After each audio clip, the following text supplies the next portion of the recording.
So Dream Fund we have done very nicely. Dream Fund is a very small fund, it's a 101 crore fund, and in terms of performance, yes, we have done very good. We have done exits even during this time. Okay. Last two exits has been during February and March, which has been the most difficult times for most of the developers to exit out of it. And see, even in our star and the vision that we adopt is we have investments more in tier 2 and tier 3 cities. So when we are having our focus towards tier 2 and tier 3 kind of cities, we know that the fluctuations are much different than what is happening towards the developed nodes of metros. So that has given us a good edge. And secondly, in terms of evaluations, the way when we went into it, or the way we are going to invest in the projects, we are entering very early. So we are entering during the land acquisition stage, and secondly, we are entering at a very low base price, which which actually helps us, or rather which takes us afloat. That's a thing. This Arthaveda Star, how do you actually identify these cities or towns for the funds?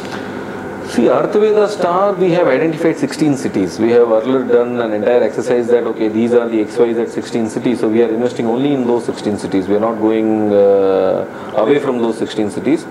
Now, how we identified those 16 cities? Now, you know that we are part of DHFL, we are part of the big group, so obviously we know that where home loan grows, at what rate it is growing, and how it is performing per se. So we have on ground, we have all our branches, so we have people in our branch to give us the data about how well that branch has performed even during the bad seasons. Okay, so that assessment has gone through those stages where we have identified and seen that, okay, this city has not been in a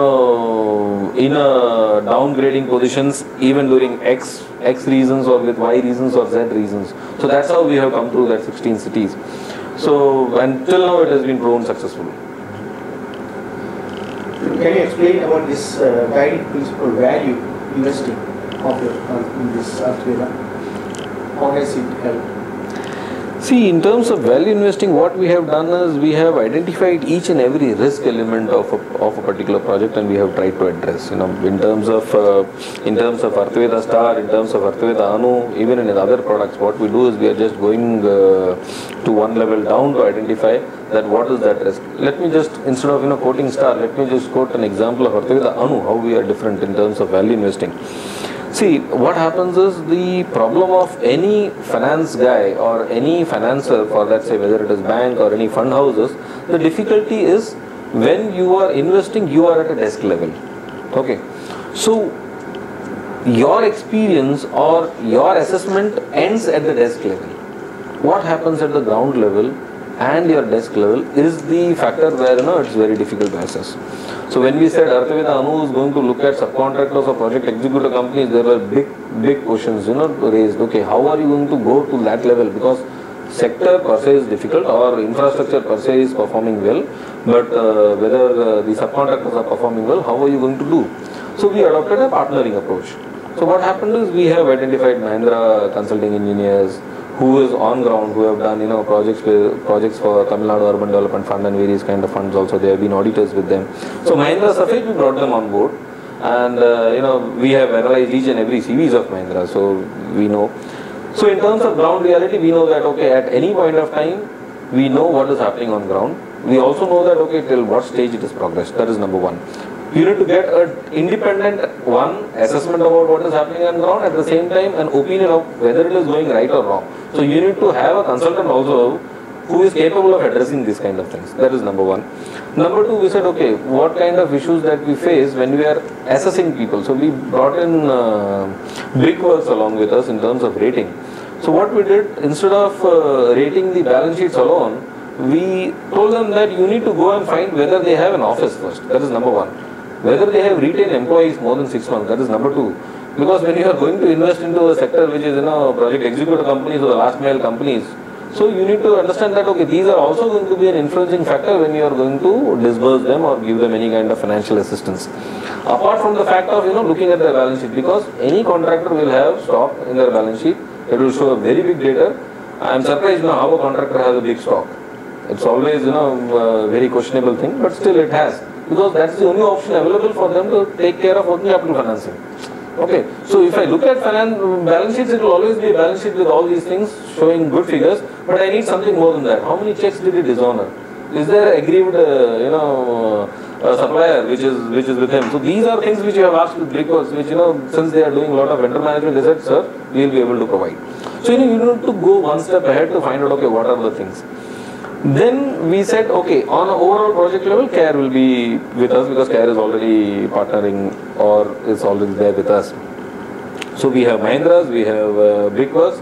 Then we said, okay, in terms of investor relationship, every fund goes, takes the money. Thereafter, the investor chases the fund, saying that, okay, what is the progress about us? We said, okay, now even because there is no set norms for any fund house, so any fund house need not have these kind of approaches.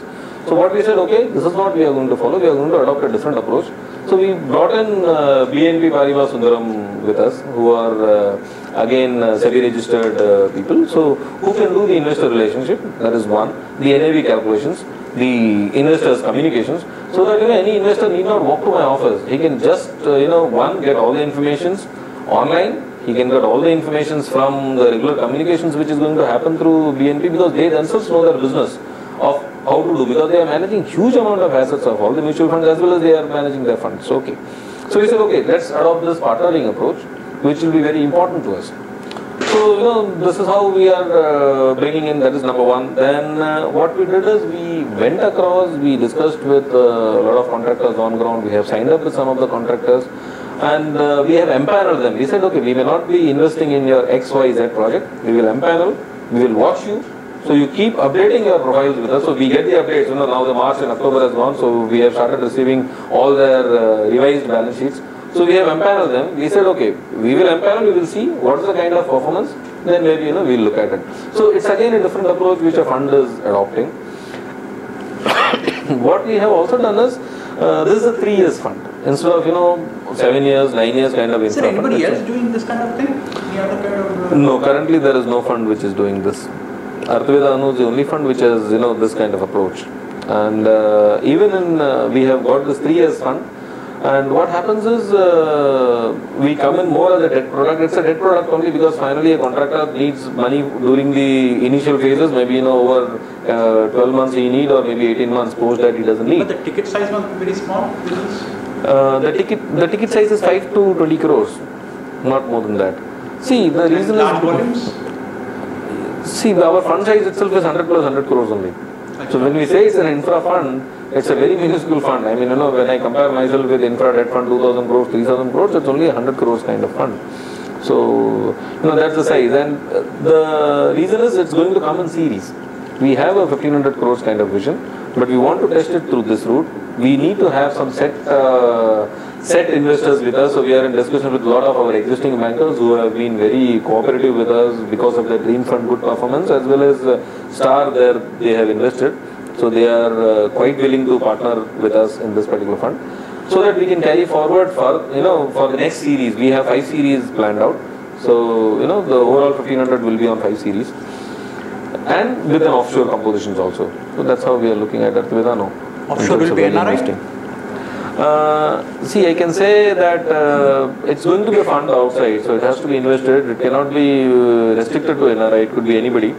Okay, and it will come through an NBFC.